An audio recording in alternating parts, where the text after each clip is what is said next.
Hey guys, this is Rory. Today I'm explain Master Son के drama की शुरुआत में हम टाई नाम की एक लड़की को देखते हैं जो कि बिल्डिंग की सफाई कर रही थी।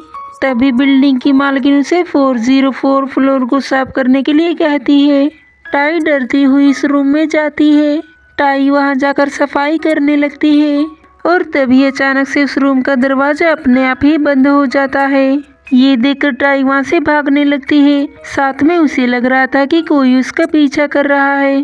तभी उसे घोस्ट दिखाई देती है और वो उसे उसकी फैमिली के पास एक चेक देकर भेज देती है, जहां जाकर टाई उस घोस्ट की फैमिली को वो चेक दे देती है। दरअसल टाई के पास कुछ ऐसी पावर होती हैं जिससे वो मरे हुए लोगों से बात कर सकती है और उन्हें देख भी सकती है। साथ में वो उनकी अधूरी इच्छाओं को भी पूरा कर देती थी।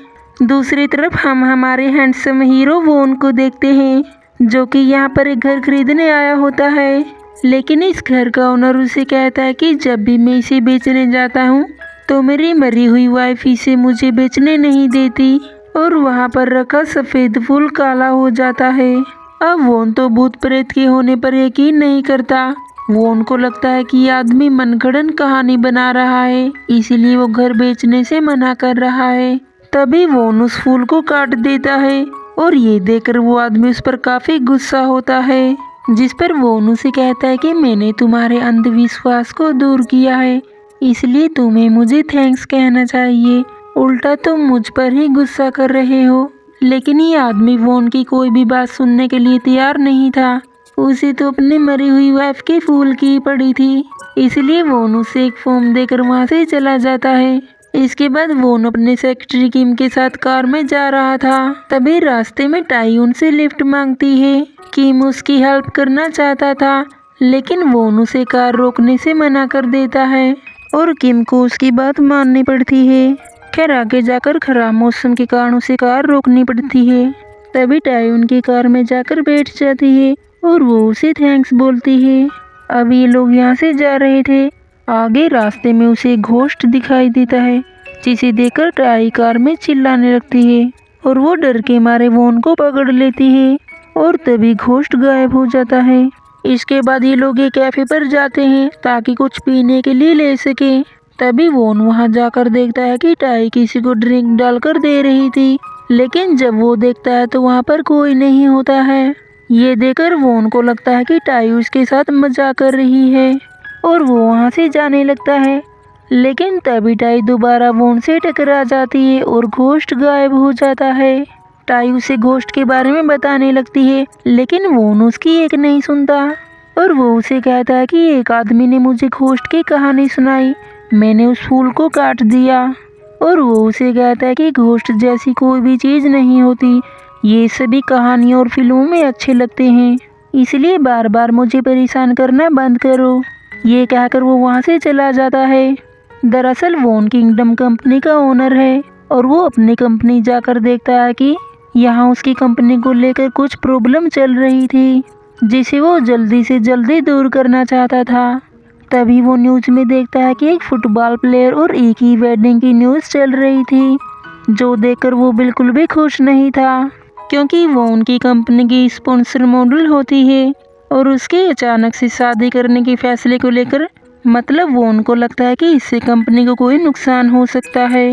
अब शूट लेट होने के कारण टाई वोन से मिलने उसके मॉल आ जाती है। तभी एक आत्मा उसे फुटबॉल प्लेयर से बात करने के लिए कहती है।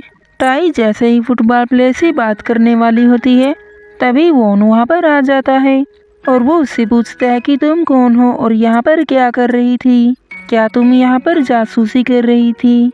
टाई उसे कहती है कि मैं वही लड़की हूँ जिसके लिए आपने उस रात कार रोकी थी, लेकिन वोन उसकी कोई भी बात सुनने को तैयार नहीं था और वो सिक्योरिटी को उसे बाहर निकालने के लिए कहता है और ये कहकर वोन वहाँ से जाने लगता है, जिस पर टाई उसे चिल्ला चिल्ला कर उस रात के बारे में बताती है। तब कहीं जाकर वोन उसकी बात सुनने के लिए राजी होता है, जहाँ पर टाई उसे कहते हैं कि मैं फुटबॉल प्लेयर से मिलना चाहती हूँ, जिस पर वोन उसे कहता है कि तो तुम्हें जस्टिन से मिलना है। और यहाँ पर हमें पता चलता है कि उस फुटबॉल प्लेयर का नाम जस्टिन होता है। वोन उसे कहता है कि ये अच्छा बहाना है, क्या तुम्हें पता भी है कि जस्टिन कितना बड़ा सुपरस्टार है। टाई कहती है मैं उससे मिलने की कोशिश नहीं करूँगी क्योंकि मेरे लिए तुम काफ़ी स्पेशल हो। तुम मेरे साथ रहोगे तो मैं किसी से नहीं मिलूँगी। जिस पर वोन उसे कहता है कि मेरे ख्याल से या तो तुम लालची हो या फिर दिमाग से पैदल हो, और वैसे भी इस हालत में अपने घर से कौन भागता है। वोन उसे गुस्से में होकर कहता है कि अगर तुम लालची हो तो मैं इसी वक्त तुम्हें पुलिस के हवाले कर देता हूँ। अगर बीमार हो तो एम्बुलेंस को फ़ोन करता हूँ। इसलिए अब तुम खुद ही फैसला कर लो कि तुम्हें कहाँ पर जाना पसंद है। तभी टाई उसे कहते हैं कि मैं काफ़ी बार जेल जा चुकी हूँ और अब मैं वहाँ पर जाना नहीं चाहती। जिस पर वोन उसे कहता है तो फिर तुम यहाँ से चली जाओ और हाँ, आगे से कभी मुझे परेशान मत करना। और टाई वहाँ से चली जाती है। इसके बाद टाई वोन के सेक्रेटरी मिस्टर किम को एक लेटर देकर कहती है प्लीज़ आप इसे फुटबॉल प्लेयर को दे दीजिएगा। अब इस लेटर में ऐसा क्या था ये तो हमें आगे ही पता चलेगा। अब जिस बात का डर था वही हुआ। वो लेटर वोन के हाथ में चला जाता है। इसलिए अब वोन फुटबॉल प्लेयर की जगह पर टाई से मिलने पहुंच जाता है और वो उसे उस लेटर को दिखाते हुए कहता है कि ये क्या है। दरअसल उस लेटर में एक लड़की की ड्राइंग बनी हुई थी जो उस फुटबॉल प्लेयर की गर्लफ्रेंड ने बनाई थी। वोन टाई से पूछता है कि ये किसका चेहरा है। वोन उसे कहता है कि क्या इसका नाम वोर्निका है। जिस पर टाई उसे पूछती है कि आप उसे कैसे जानते हो। वो उसे कहता है कि ये लड़की जस्टिन को धमकी दे रही थी। वोन उसे कहता है कि मैं अभी इससे मिलना चाहता हूँ। तब टाई उसे बताती है कि अब वो इस दुनिया में नहीं है। ये देखकर वोन को काफ़ी हैरानी होती है और वो सोचने लगता है कि अगर ये लड़की मर चुकी है तो क्या वो तुम हो जो जस्टिन को धमकी दे रही थी। तब टाई उसे कहती है कि ये सब मैंने नहीं किया, मैं तो बस फुटबॉल प्लेयर को उसकी गर्लफ्रेंड के हादसे के बारे में बताकर इस गलतफहमी को दूर करना चाहती थी। दूसरी तरफ हम फुटबॉल प्लेयर को देखते हैं जिसने ओवर ड्रिंकिंग कर ली थी। यहाँ पर वोन उस ड्राइंग को फाड़ देता है। टाई उसे ऐसा करने से मना करती है लेकिन वो उसकी एक नहीं सुनता और वो उसे कहता है कि अगर ये लड़की मर चुकी है तो इस चैप्टर को यहीं पर एंड कर दो और मुझे बार बार परेशान करना बंद करो। ये कहकर वो वहाँ से चला जाता है। वोन का ये बिहेवियर देखकर टाई को काफ़ी ज़्यादा बुरा लगता है। अगले सीन में हम एक लड़की को देखते हैं जिसका नाम केन होता है और वो उसी बिल्डिंग में रहने आया था जिस बिल्डिंग में टाई रहती है। वो छत पर आता है तो देखता है कि टाई धूप में सो रही थी और केन उसके ऊपर छाँव करने लगता है। तभी टाई को लगता है कि वो घोस्ट है, इसलिए वो उसे धक्का मार देती है। टाई उसे कहती है कि मुझे माफ़ करना, मुझे लगा कि तुम घोस्ट हो, और वो उसे सॉरी कहती है। जिस पर केन उसे कहता है कि डरो नहीं, मैं घोस्ट नहीं हूँ। केन टाई से अच्छे से बातें करता है। वो उसे कैट के नाम से बुलाता है और फिर वो वहाँ से चला जाता है। यहाँ पर फुटबॉल प्लेयर और एक ही वेडिंग की सारी तैयारियाँ वोन अपने ही मॉल में करवाता है और हमारी दुल्हन ये टाई को भी उसकी शादी में इनवाइट करती है क्योंकि वो उसकी स्कूल फ्रेंड होती है। टाई शादी में एक बॉक्स लेकर आती है।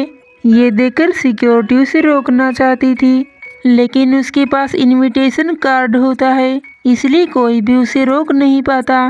टाई उस बॉक्स को लेकर फुटबॉल प्लेयर के पास जाती है। उस बॉक्स को देखकर वो प्लेयर काफ़ी हैरान हो जाता है। दरअसल वो पहले से ही इस बॉक्स को ढूंढ रहा था और यहाँ पर हमें पता चलता है कि ये प्लेयर किसी और लड़की से प्यार करता है और किसी गलती के कारण उसे लगता है कि उसकी गर्लफ्रेंड ने उसे धोखा दिया है।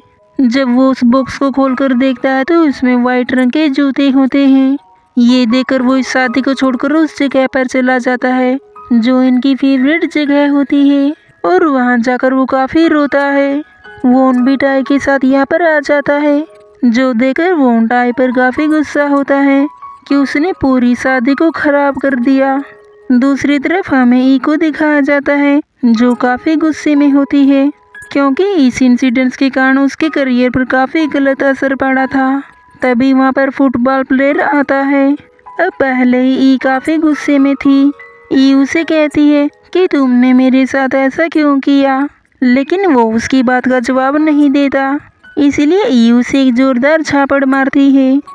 दूसरी तरफ हम वोन और टाई को एक साथ देखते हैं क्योंकि वोन यहाँ पर टाई से माफ़ी मांगने के लिए आया होता है कि उसने बेवजह ही टाई पर गुस्सा किया।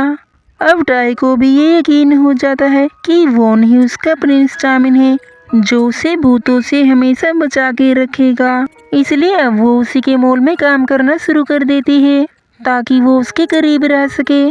तभी हम देखते हैं कि कैन भी उसी मॉल में काम करता है। दरअसल वो वोन का नया चीफ सेक्रेटरी होता है। और इसी मोमेंट के साथ पार्ट 1 यहीं पर एंड हो जाता है। गाइस प्लीज़ अगर आपको वीडियो पसंद आए तो लाइक और सब्सक्राइब करना मत भूलिएगा। और आपसे फिर मिलते हैं पार्ट 2 में। तब तक अपना ख्याल रखिएगा।